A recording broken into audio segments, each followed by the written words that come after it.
My name is Ivy, and the moment I learned about my cancer diagnosis, both my mother-in-law and husband turned their backs on me. Our marriage, which was supposed to endure sickness and health, crumbled when my husband Isaac realized that my time might be limited. He chose to run away and ghost me. Fortunately, I found solace in the unexpected support of my father-in-law, Theodore, who turned out to be the father-in-law of the century. At 31 years old, facing the devastation of cancer after a couple of challenging months was unexpected. However, what truly baffled me was the audacity of my mother-in-law, Georgia. Despite the vows of marriage, she compelled Isaac to abandon me, claiming there was no hope left. Such heartlessness is beyond comprehension. Georgia's monstrous side, rooted in an inflated sense of self-importance, always fueled her judgmental remarks. While economic differences between our families were not substantial, her family's additional wealth of around $500 created a sense of superiority. Beyond finances, our relationship faced the common misunderstandings found in any marriage. However, with my mother-in-law, these clashes escalated to toxic levels. She consistently mistreated me based on her misinterpretations, making it a painful experience, with Isaac occasionally attempting to mediate. The turning point came 7 weeks ago when I received the gut-wrenching cancer diagnosis. Initially, we tried to come to terms with it, but my mother-in-law's behavior became increasingly erratic and toxic. Her influence over Isaac grew, and her misinterpretations led to painful situations. A few days after sharing my diagnosis, she callously suggested Isaac move to the bedroom TV since I would soon be confined to bed, adding insult to injury. When I implored Isaac to address his mother's insensitivity, he initially complied, only to later join in her heartless laughter. He dismissed my feelings, asking me to chill out and take a joke. As they continued their classless jokes and mockery, even in the absence of Theodore, my father-in-law, I felt isolated and defenseless. Theodore, often away from home, preferred the company of friends, leaving me vulnerable to the mother-son duo's heartless antics. I endured their absurdities while grappling with my health struggles, a situation that would be almost comical if it weren't painfully real.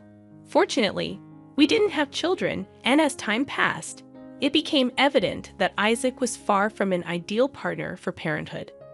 While not entirely monstrous, they occasionally lent a hand, often accompanied by backhanded comments and negativity.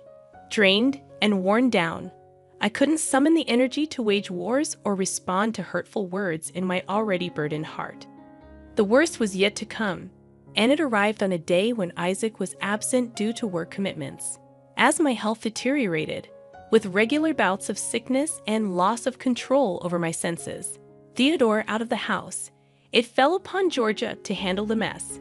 While there were no jokes that day, her silent treatment spoke volumes, dispelling any doubts about her feelings towards me.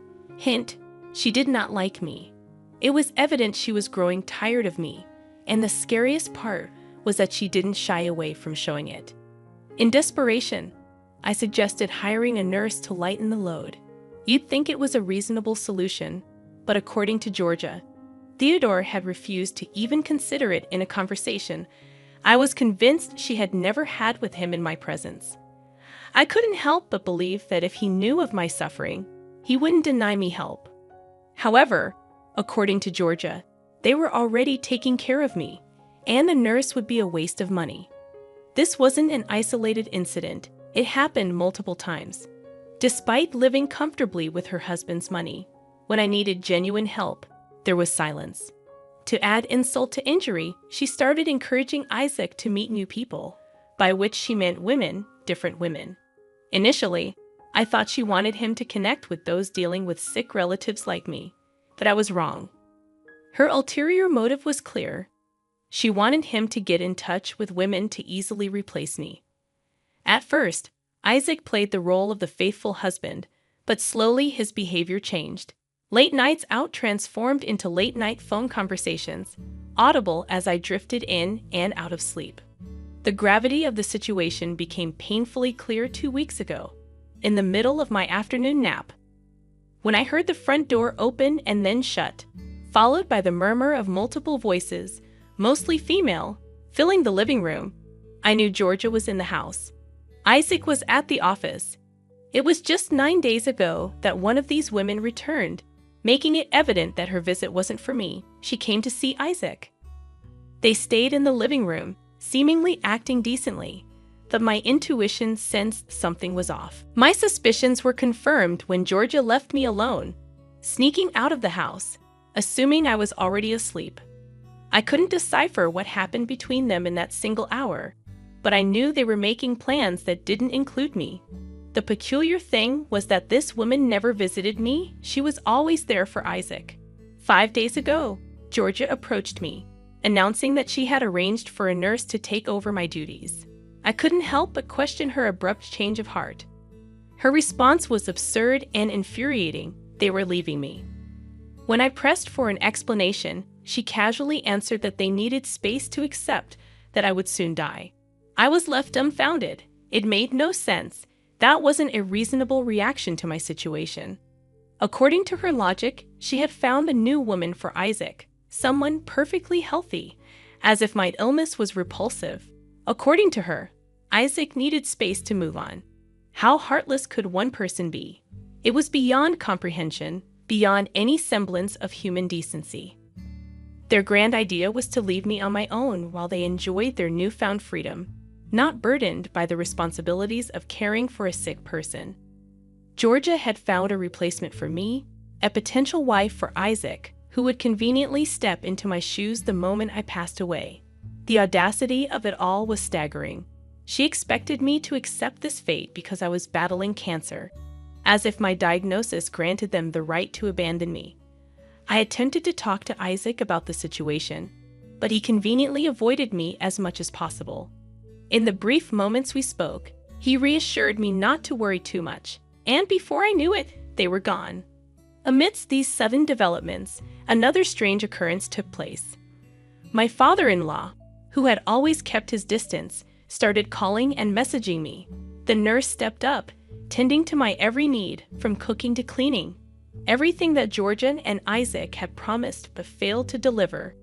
Georgia initially paid for her, but eventually, the entire responsibility fell on my shoulders, and I started using whatever savings I had left to compensate her. Theodore, who had maintained his silence during the entire fiasco, now bombarded my phone with calls and messages. In sickness and in health, Isaac had promised, yet this was his response. He proved to be nothing short of trash.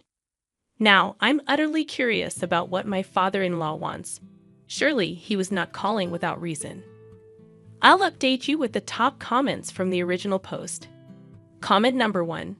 Look, I don't entirely want to side with your family, but it does kind of make sense why they took such big steps to preserve their own feelings.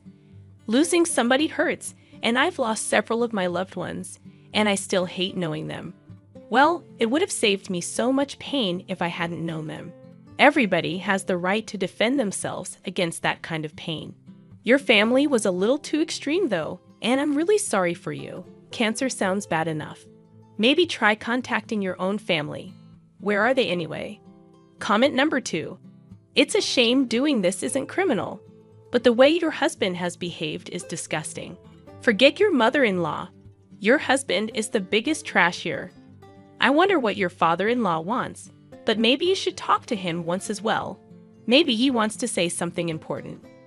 Update number 1. My father-in-law and I had a conversation, and now we find ourselves living in the same neighborhood.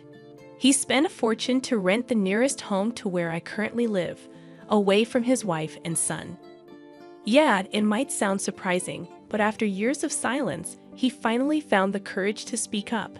7 days ago, he reached out to me again, and I decided it was time to confront the truth. I realized that clarifying things with him once and for all would help the situation. I decided that if my family wanted to cut ties with me, I would not back down either. Dying alone would be much better than crying over crappy people like Georgia and Isaac. In the past 2 weeks, my health has continued to go down. I find myself bleeding profusely, and even the thought of food disgusted me. When he called, I mustered the strength to answer. ready to hear whatever he wanted to talk about. The moment I picked up the phone, he immediately apologized for staying silent for so long and did not shy away from accepting whatever his wife and son did to me as wrong. He confessed that he was not paying attention to what was going on at home, and then told me how shocked he was with their decision to abandon me. He found their actions utterly classless, crass, and intolerable, and no longer wanted to stay with them. That's why he reached out to me. Well, since I held no grudge against him and was in a desperate situation, I accepted him back into my life. At that point, I was far too tired to care much about the details, and so for the past 7 days, we've been living as neighbors. He comes over to check up on me 3 times a day and has also decided to take the responsibility of paying for my nurse with her weekly payments. But that's not really what is developing in these past weeks. There are a couple more things that happened. Allow me to explain.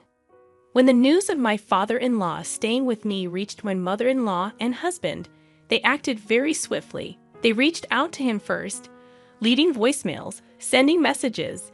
They kept apologizing to him and then asked if he was upset with them. My father-in-law showed me every single message. It was comical to me because it was obvious why they were so desperate. They were heavily dependent on him and could not afford anything. My father-in-law getting upset at them. Well, it's not helping. But he remained silent, ignoring every call and message. Days turned into a week, and their desperation started to grow. Suddenly, they started bombarding me with phone calls and messages. At this time, neither the calls nor the messages stopped. Initially, their messages had been about little things, but now it was about them at my father-in-law's suggestion. I made a decision not to answer their calls or messages. Their newfound concern felt fake, and it was evident they did not care for me but for themselves. Who wants to play that game? I was sick, but I was not a doormat. Their desperation reached an absolute peak when they showed up at my door with a bag of fruits and lots of words of sympathy. Before my nurse or I could update them about my health, they started probing about my father-in-law's whereabouts. Since he was neither at my house nor theirs, I replied just as he had instructed me to in such a situation. I explained that his office was nearby, and staying here saved him extra cash he would be required to spend from the new place they stay at. They were not content with my response. Financially, they had always been well off, and my explanation likely did not fulfill their assumptions. Regardless, they accepted it at face value, seemingly uncaring whether it was true. They again asked me about my health, stayed some 5 more minutes at my home, and then told me that they needed to be somewhere important. But I did not care. I wanted them to leave already. She said they would leave in a while, and I was not sure what they wanted. But I hoped that they would have the sensibility to address what they had done to me. At the very least, I expected her to offer me an explanation for their actions. I assumed I could ask for that much, but sensibility was clearly beyond their grasp. Instead of doing any of that, my mother-in-law dropped the bomb while Isaac was in the kitchen. She revealed that Isaac was getting interested in the women he was seeing. The words hit me like a ton of bricks. Even though I had sensed their intentions, I was not shocked that they had made these kinds of plans, as it was clear from the beginning. But that they were dead serious about going through with it was another matter. This was no elaborate joke. I was still alive. It had only been a little over a month since my diagnosis, and they were already going to such lengths to distance themselves. As one of my comments pointed out, is this how you defend yourself against the potential of getting hurt by isolating the person in need? The audacity of that woman knew no boundaries. And if that was not enough, she claimed that she had planned a few dates for Isaac and the other women. My nurse, bless her, tried to put an end to this cruel conversation, informing my mother-in-law that I needed rest. Then she mentioned her hopes that I might attend, quote, at least his engagement party. Yeah, the audacity rises. But she did not stop there. Oh no, she promised to send me the divorce papers on Isaac's behalf, indifferent to any response I might have. According to her, it was better to handle the paperwork before I lost my senses, as if I were on the brink of insanity. Yeah, her logic. It would save Isaac potential heartache, and the divorce would allow him to get over me quickly with this new woman by his side. My nurse, her eyes fixed on me, probably wondered how I was managing to endure such insanity. Yesterday, true to her promise, she sent the divorce papers, and Isaac had already signed them, along with a confirmation from his side indicating that he did not care about me at all. Although deeply hurt, I cannot say I was entirely surprised. I always knew what they were like. Instead of reacting impulsively, as I desperately wanted to, I waited. I waited to share this news with my father-in-law. When I told him about the divorce papers, he looked not just disgusted and disturbed but also betrayed. After spending countless years with his son and wife, he must have held out some hope for decency and compassion. Yet, he made a promise. He vowed to take his weekend off the next week, setting aside time for us to confront this legal nightmare together. I was not sure about his intentions, but facing a more stable person while I was dealing with my illness seemed like a better option than dealing with it on my own. Update number 2. He came over to my place and then told me that he had been thinking over some things for some time now. When I questioned him about what he meant, he introduced me to his lawyer dealing with our case. He informed me that his first words to the lawyer were that he had given enough time for his wife and son to come around, but since he saw no improvement in their behavior, he was going with the plan. And I knew what he was planning. On that particular weekend, he came to my home with his lawyer. I was excited about whatever he had in store. We began discussing the divorce situation, and then he dropped the news on me, the thing he said he had been contemplating for a while. He wanted to make changes to his will. Even with his lawyer attempting to discuss the matter seriously, he kept insisting that he had thought enough on the topic and did not want to think about it anymore. It took an entire day of intense discussions, but by the day's end, I found myself the sole heir to every possession that he owned. He had cut them out entirely, leaving them with nothing more than a small plot in a barren countryside, a worthless piece of land that had nothing around for miles and miles. I knew my father-in-law had just made their lives harder, and I thought that was the end of it. But then he surprised me again. He summoned another pair of lawyers, and they were discussing divorce. Yes, you read that right. It was no longer solely about me. My father-in-law was on the brink of making the most important decision of his life. He planned not only to strip his wife of everything, but also to divorce her overnight. He looked at me and asked if I was all right with divorcing Isaac. After everything Isaac put me through, I did not need to think twice about it. I responded firmly, stating that after all this betrayal, I would be a fool to stay with him. And just like that, it was settled. I was going to divorce Isaac, and my father-in-law was going to divorce his wife, Georgia, and there's no turning back. The lawyer suggested we wait at least a month before filing for divorce, so that it would not look too hurried and planned to the court. We just agreed to wait. While all this was going on in our homes, my mother-in-law kept badgering me to sign the divorce papers. Isaac's silence was less annoying than whatever she was doing. It was like she wanted to get rid of me. I hoped that in the days to come, she would have to deal with wilder consequences than Isaac.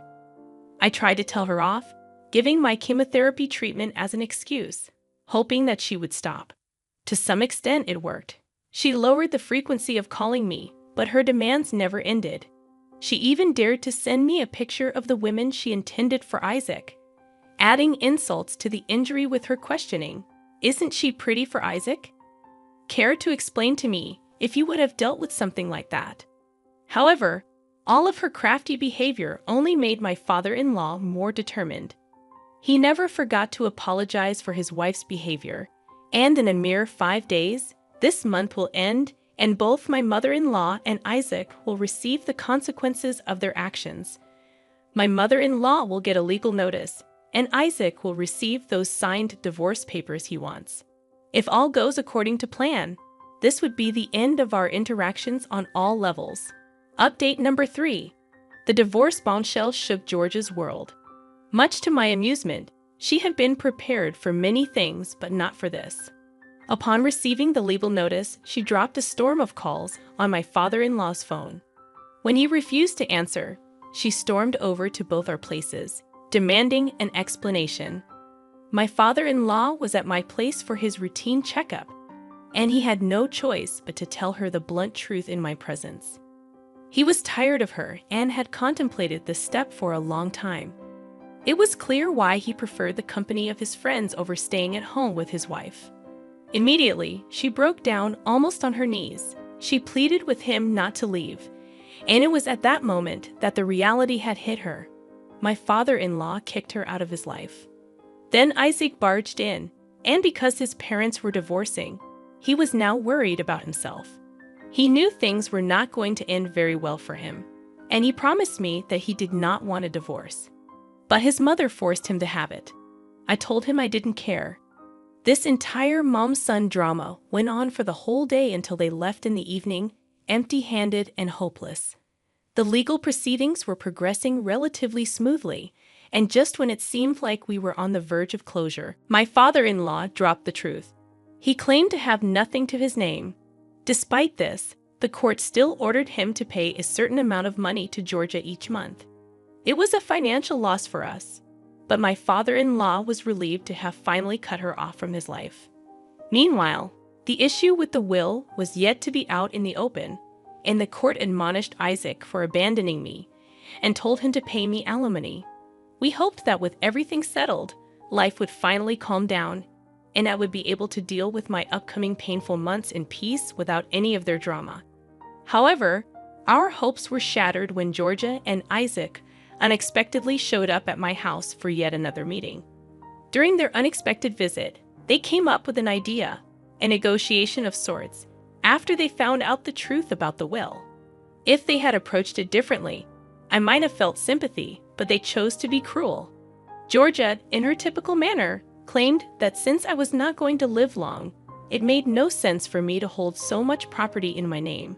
I just brushed off her words. I had already made a decision with my father-in-law. We knew what was going to happen as tensions escalated. Isaac, viewing my response as an insult to his mother, immediately thought of violence and raised his hand against me. My nurse immediately called the police, and by the time they arrived, the mother and son duo had fled the scene. Using my nurse and my father-in-law's witnesses, I asked for a restraining order. Given my fragile state due to my illness, it did not take long for the order to be issued. The court warned Isaac about his behavior, stating that repeating such actions would lead to an immediate charge, no questions asked. Since then, none of those two have contacted either of us, and honestly, considering my health, I don't care. The doctors gave me a time limit now, and I'm just hoping I prove them all wrong. Other than that, no new drama. I'm glad most of you were respectful enough. And yes, I might have liked a couple of dark jokes you played on me. By the way, I've got none, and that's why this entire thing was so hard for me. Top comments from the final update. Comment number 1. You're the literal definition of taking everything to the grave. LMAO. Hey, that's cool though. Your father-in-law's smart decision saved you big time because honestly, it's so rare to have that kind of thinking person around you. It's true that you may not live long, but the way your family reacted, wow, that was extreme. I'm glad I've never dealt with something like this. They're toxic as hell. At least they will die poor. Comment number 2. I'm so curious. Is the woman you're talking about? Didn't she, know that you're sick? How could one woman be so mean to another? I mean, where's the sisterhood? All for a dang man? And one that would not even stay faithful to the same woman he vowed to stay with for all his life.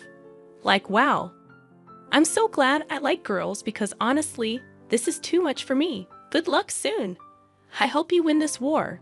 Well, we just reviewed 2 of the comments, and I have to agree with the last one. I can't believe somebody would be so mean to somebody else, knowing that they were battling such an illness. But yet, OP had to deal with this mother-in-law of today's story that was an absolute nightmare. Lucky for OP, she did have her father-in-law who went so far to try to save her, get her back, give her support, and basically get her to cut out the toxicness, which was unfortunately his son and his wife. I want to know your thoughts on this one, guys.